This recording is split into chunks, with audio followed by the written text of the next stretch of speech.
특히 이번에 공개된 KF-21 7호기는 실전 배치를 염두에 둔 최종 양산형 모델로 아랍에미리트와의 29조 원 규모 계약과 직접 연관된 기체라는 점에서 더욱 큰 의미를 가진다. 이번 KF-21 7호기의 공개는 단순한 전시용이 아니라 본격적인 수출과 실전 배치를 위한 단계로 해석되면서 한국 방산업계뿐만 아니라 국제 군사 전문가들도 깊은 관심을 보이고 있다.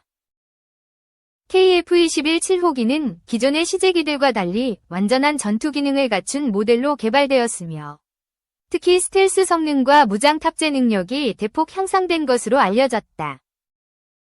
업계 관계자들은 KF-21 7호기의 설계가 기존 4.5세대 전투기를 넘어 5세대 전투기에 가까운 성능을 구현했다고 평가하고 있으며 이는 미국의 F-35와도 경쟁할 수 있는 수준이라는 분석이 나오고 있다.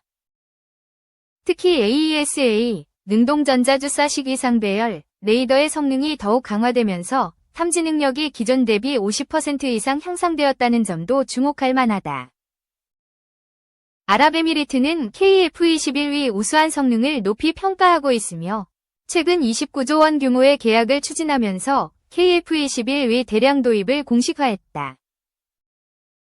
이번 계약이 성사될 경우 한국 방산 역사상 최대 규모의 수출이 될 것으로 예상되며 이는 한국이 본격적으로 글로벌 전투기 시장에서 강자로 떠오르는 계기가 될 전망이다. 특히 아랍에미리트가 기존의 도입을 검토했던 유럽과 미국산 전투기 대신 KF-21을 선택했다는 점은 한국 항공산업의 경쟁력이 세계 최고 수준에 도달했음을 보여주는 대표적인 사례로 평가받고 있다. KF-21 7호기의 실물 공개 이후 미국과 유럽 주요 방산업체들도 긴장하고 있는 분위기다. 특히 미국의 로키드 마틴과 보잉은 KF-21이 중동 시장뿐만 아니라 동남아와 유럽 시장에서도 경쟁력을 가질 가능성이 높다고 판단하고 있으며 이에 따라 KF-21의 성능에 대한 면밀한 분석을 진행하고 있는 것으로 전해졌다. 일각에서는 KF-21이 기존 전투기 시장의 판도를 완전히 바꿀 수 있다는 전망까지 나오고 있으며 향후 한국과 미국의 방산 협력 관계에도 적지 않은 영향을 미칠 것으로 보인다. KF-21 7호기의 성공적인 개발과 실전 배치는 한국 항공산업이 한 단계 도약하는 중요한 계기가 될 것으로 전망된다. 특히 향후 추가적인 수출 계약이 체결될 가능성이 높으며 이에 따라 KF-21의 글로벌 시장 확대가 본격화될 것으로 보인다.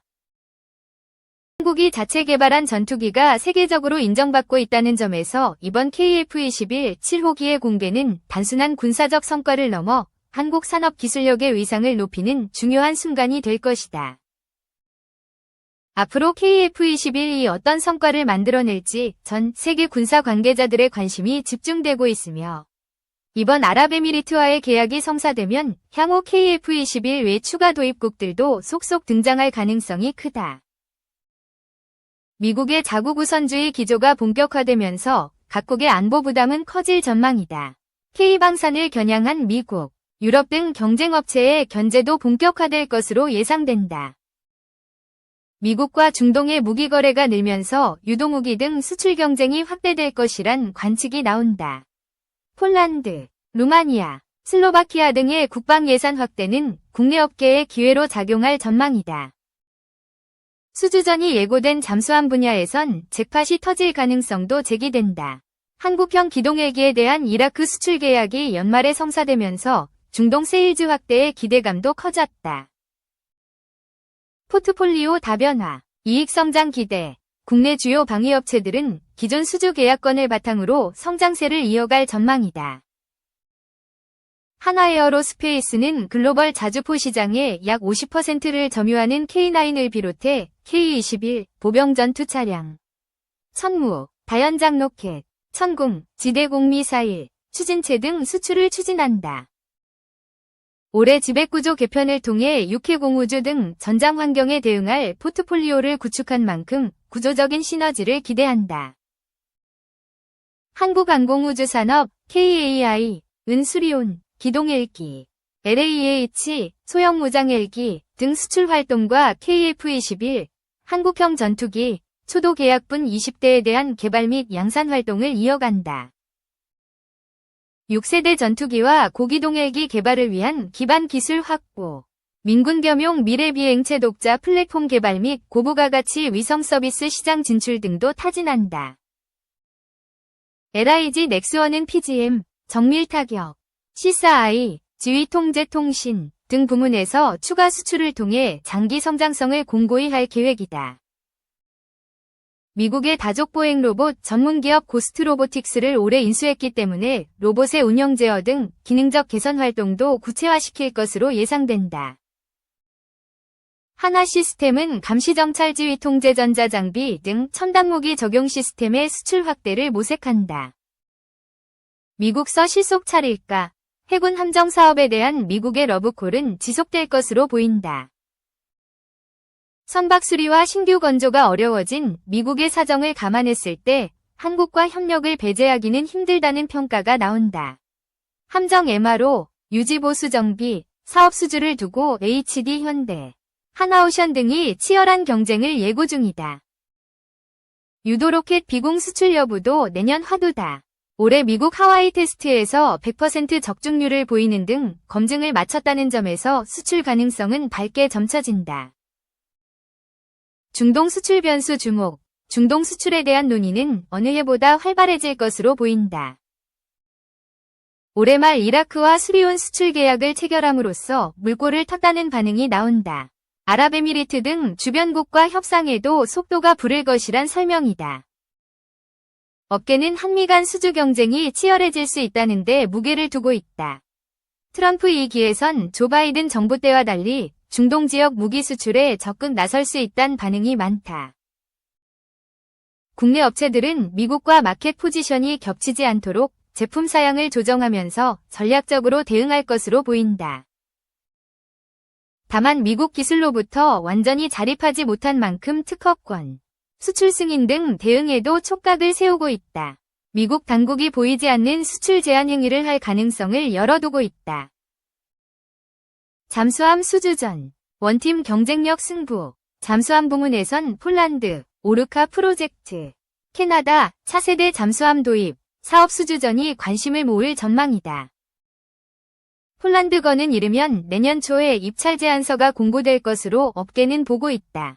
세 척의 잠수함을 도입하는 3조 3,500억 원 규모의 사업이다. 원하는 잠수함의 세부 사양이 RFP에 명시되면 제작사들은 그에 맞게 사업계획서를 제출하고 이를 토대로 최종 수주업체가 선정된다. 캐나다건 RFP는 오르카 프로젝트 다음으로 공고될 가능성이 높다. 3000T, 톤급 잠수함 8에서 12척을 도입하는 내용이며 사업 규모는 60조 원에 육박한다. 하나오션과 HD 현대중공업은 컨소시엄을 이뤄 TKMS, 독일, 나발, 프랑스, 사브, 스웨덴 등 경쟁업체를 상대한다. K2 잭팟 언제 터질까? 폴란드와 K2 전차 2차 이행 계약 성사도 초미의 관심사다. 폴란드는 한국에서 K2 전차 1000대 등을 구입한다는 내용의 기본협정을 지난 2022년 체결했다. 1차 계약에서 구입한 180대 외에 나머지 820대는 폴란드에서 생산하는 조건이다. 이번 2차 계약 물량부터 폴란드에서 만든다. 구입 수량은 1차와 같은 180대가 유력하며 계약 규모는 1차 약 40억 달러를 크게 웃도는 70억 물결표 80억 달러, 약 9조 물결표 11조 원에 이를 것으로 예상된다. 2차에선 업그레이드 모델이 공급되는 데다가 유지보수에 필요한 수리 부품, 군안전차 등이 포함되기 때문에 계약 가격이 오를 전망이다. 123개업 파문이 일었지만 계약 이행엔 별다른 지장이 없을 것이란 반응이 대세다. 업계는 내년 초 계약 성사 가능성에 주목하고 있다. K2 전차 수출 계약을 통해 연초부터 긍정적 기세를 이어가겠다는 분위기다. 중후발국 중요도 커져 동남아와 중남미 등 중후발국에 대한 수주 모멘텀 확보도 업계 관심사다. 이들 지역의 정세 불안과 군현대화 수요를 감안, 트랙 레코드 제품이 실제 사용된 실적, 확보와 내실을 다질 기회로 활용하자는 목소리가 높다. 국제전보다는 내전의 우려가 크기 때문에 고가의 플랫폼보단 소총 등 소화기 종류나 근접 전투에 활용할 무기체계 등 중저가 영역에 수요가 집중될 것으로 업계는 보고 있다. 올해 11월 페루와 지상장비, 잠수함, KF-21 등에 관한 양해각서를 체결한 점도 긍정적 영향을 미칠 것으로 관측된다. 안보 환경이나 방위물자 수요가 비슷한 기타 중후발국을 거점으로 확보하는 데 중요한 계기가 될 것이란 분석이 나온다. 2. 한국군 특수부대. 대한민국의 특수부대는 국방의 최전선에서 국가의 안전을 지키기 위해 존재하는 부대입니다. 이들은 각종 테러, 재난구조, 정보작전 등 다양한 임무를 수행하며 고도의 훈련과 전문 지식을 필요로 합니다. 이번 포스트에서는 대한민국의 특수부대에 대해 자세히 알아보고 그들의 훈련 및 장비, 역할과 임무를 소개하겠습니다. 특수부대는 일반 군대와는 달리 고도의 전문성을 가진 부대입니다. 이들은 일반 군인보다 더 극한의 상황에서 작전을 수행해야 하며 따라서 체력과 정신력이 매우 중요합니다. 이러한 특수부대의 필요성은 현대전에서 점점 더 커지고 있으며 테러와 재난 대응에서 그들의 역할은 필수적입니다. 대한민국의 특수부대는 육군, 해군, 공군, 해병대 및 경찰에 이르기까지 여러 가지가 있습니다. 각각의 부대는 특수한 임무와 훈련을 통해 국가의 안전을 지키고 있습니다. 육군 특수전사령부, 흔히 특전사로 알려진 이 부대는 대한민국 육군의 가장 대표적인 특수부대입니다. 이들은 주로 대테러 작전, 정찰 및 특수작전을 수행하며 고난도의 훈련을 통해 국내외 다양한 임무에 대비하고 있습니다. 해군 특수전전단인 UDT, 실은 수중작전 및 해양작전을 전문으로 하는 부대입니다. 이들은 해상테러, 해상구조 및 정보수집 작전 등을 수행하며 해양에서의 임무 수행 능력이 뛰어납니다. 특수한 훈련을 통해 수영, 잠수, 전투기술을 익히고 있습니다. 공군 특수부대는 공중에서의 정보작전 및 지원작전을 담당합니다. 이들은 공중에서의 정찰, 공중지원 및 적지에서의 전투작전을 수행하는 데 중점을 두고 훈련합니다. 특수한 항공작전 능력을 갖춘 이들은 다양한 항공기와 드론을 활용하여 작전을 수행합니다. 해병대의 특수부대는 해안방어 및 대테러 작전에 주력하며 경찰의 특수부대는 국내 범죄 및 테러 대응에 중점을 둡니다. 이들은 각자의 임무에 맞춘 전문 훈련을 통해 극한의 상황에서도 임무 수행이 가능하도록 대비하고 있습니다. 특수부대의 훈련은 극도로 힘든 과정을 통해 이뤄집니다. 이들은 심리적, 신체적, 기술적 훈련을 모두 소화해야 하며 종종 극복하기 힘든 상황을 경험하게 됩니다. 이와 같은 훈련을 통해 각 부대원들은 자신감을 배우고 팀워크를 강화하게 됩니다. 특수부대는 최신 장비를 사용하여 임무를 수행합니다. 무기와 장비는 작전의 종류에 따라 다양하게 준비되며 이들은 기술적으로 뛰어난 장비를 통해 보다 안전하고 효율적으로 임무를 완수합니다. 특수부대의 역할은 다양하며 대테러 작전, 인질 구출, 요인 암살, 정보 수집 등 복잡한 임무를 수행합니다. 이들은 일반 군대와는 달리 정밀한 작전 계획과 신속한 실행이 필수적입니다. 특수부대는 각종 훈련 및 작전을 통해 얻은 명예와 상징을 자랑하고 있습니다. 그들의 패치와 배지는 각 부대의 전통과 역사를 나타내며 특수부대원으로서의 자부심을 느끼게 합니다. 이 글을 통해 특수부대의 다양한 모습과 그들의 훈련, 작전 수행 방식 등을 소개해드렸습니다.